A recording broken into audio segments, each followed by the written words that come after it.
سیدنا امام جعفر الصادق کی ایک مثال دیتا ہوں۔ سیدنا امام جعفر الصادق کی رضی اللہ تعالیٰ عنہ، ان کی مثال امام قشیری نے بیان کیا الرسالہ میں۔ فرمایا ایک شخص کا تھیلا گم ہو گیا، تھیلا چوری ہو گیا، گم ہو گیا، اس میں 1000 دینار تھے۔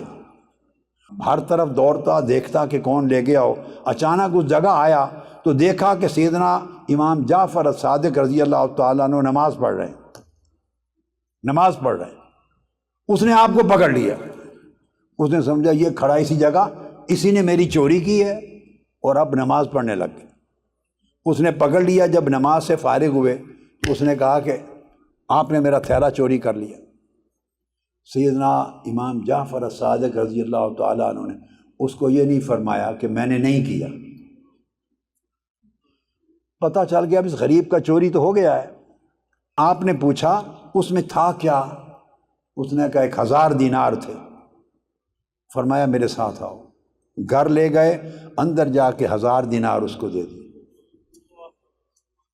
وہ 1000 دینار لے کے چلا گیا۔ تھوڑی دیر کے بعد اس کو تھیلا مل گیا، کہیں پڑا تھا، اور 1000 دینار بھی موجود تھے۔